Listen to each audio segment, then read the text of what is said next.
Welcome everyone to Real Men of Real Estate. I'm your host for today. My name is Paul Matamoros, and I'm with Metro Properties Holding Company and also Envisage Real Estate Incorporated, DBA in San Francisco.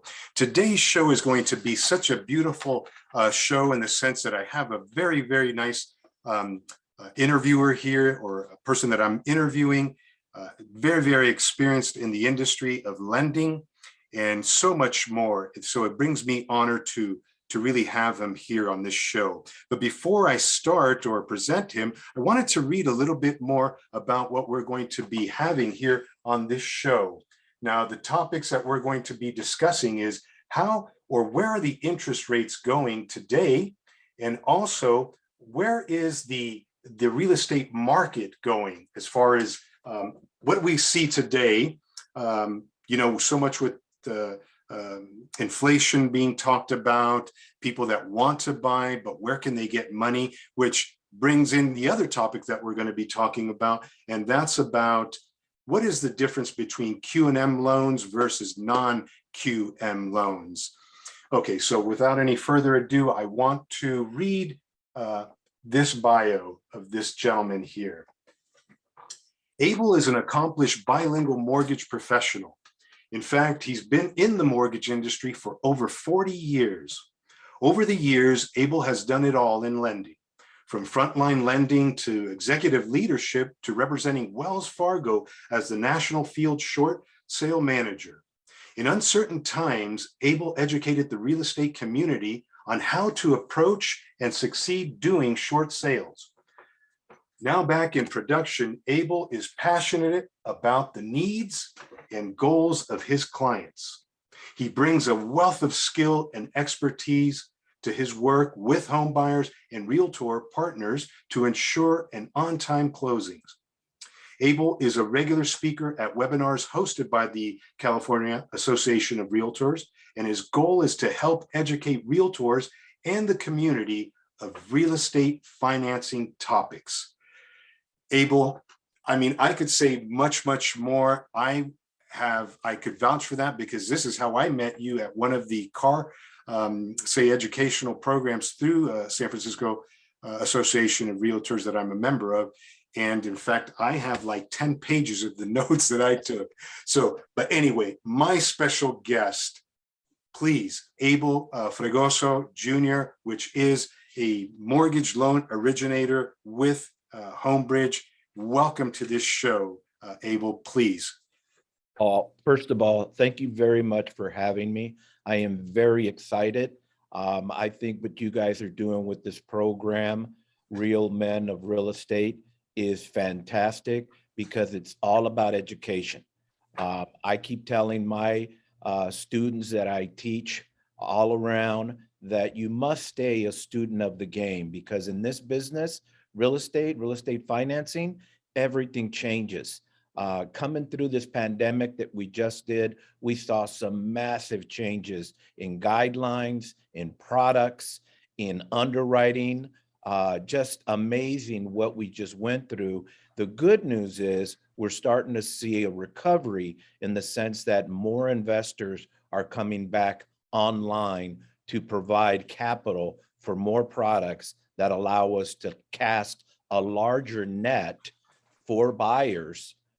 Even though we have a shortage in inventory right now, that will change. This market changes. It's cylindrical. It goes up, goes down, and right now we're experiencing low inventory. But I truly believe that we will start seeing inventory grow by the summer of 2022. Fantastic. Thank you very much, Abel. And you are so right. We have spring around the corner in a couple of months. And I think that from an investor's standpoint, they're always looking, or even people in general, once the sun starts shining, people can get out a little bit more. Well, that I don't know about the COVID situation, that a lot of people haven't been able to come out, but they are desperate to come out. And this is where the time that things happen. Well, to get more into our interview, Abel, the first question I pose to you is, where are interest rates heading today? You know, Paul, there is a lot of moving dynamics that are driving what constitutes interest rates. But let me give you a little bit of better understanding about interest rates, because you hear the media saying that the feds are going to increase interest rates. And right away, people think, oh my God, now I'm not going to be able to buy a house because interest rates are going to go up. Well, there's a misconception there, because there is a difference between long-term interest rates and short-term interest rates. What we use for mortgages are long-term interest rates that are really driven by mortgage-backed securities, the 10-year bond, and short-term interest rates, which are the ones that the Federal Reserve manages. And right now it's at zero, and they're thinking maybe a quarter, maybe a half come March. Is just going to increase the interest rates on your credit cards, on borrowing, not mortgages, but just borrowing. But really the dynamic that's really driving long-term interest rates right now are twofold. Number one, we hear inflation is coming through at a very high pace. You know, a lot of it had to do with the pandemic, the supply chain, but now we're really starting to see that things are showing the inflation. Right now we're at 7%. You know, last year we were at 2.5%. So it's creeped up considerably. And inflation is the worst enemy to long-term interest rates. So what we've seen in the last 90 days is the 10-year bond go from 1.30 to 1.9.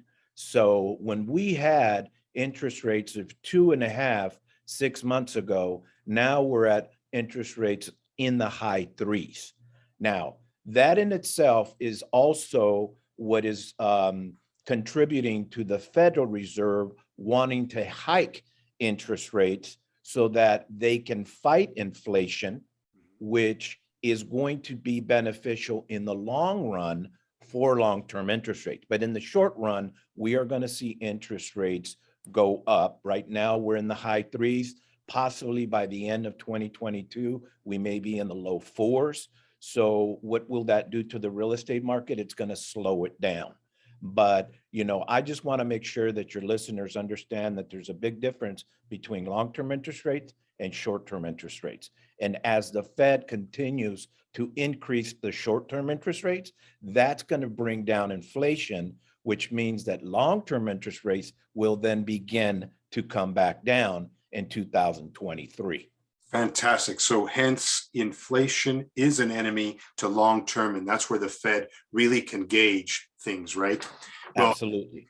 I think I remember, I don't know if you remember this, I'm going to give away my age here, but remember back, I think it was in the 70s or 80s, I forget that. My uncle and my dad were into construction and buying and selling property in San Francisco. And I remember the interest rates back then were in the 18% or something like that, right?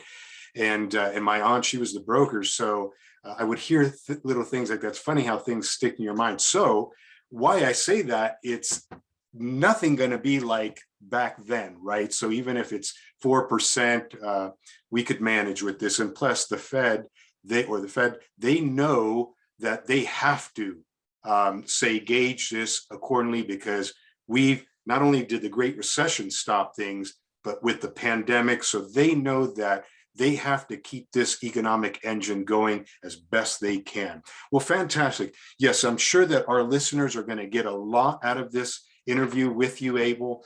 And there's so many in this generation, the millennials, even Gen X's, that have a great opportunity to get into the real estate market. There are programs in San Francisco too, that clients of mine that call me, like the BMR, below market rate, and the Dahlia program. But yet these are lottery programs. Of course, San Francisco rates these properties at somewhere about 25 to 40%, 25 to 30% of market value, hence below market rate. But the sad thing is that only one out of so many that enter this lottery get that. But touching on housing, Abel, we know that this has been a problem not only here in San Francisco and the Bay Area, but across this nation. So we want people to know that they have, say, something to work with here. Fantastic, excellent. Well, what I wanted to mention here now, Abel, is that we have to break for a commercial break here soon. And I just wanted to get our audience ready for the next question that we have for you. And that question is, what are the differences between QM loans versus non-QM loans? So our listeners, stay tuned for our next segment, and we'll be right back to have Abel answer that question.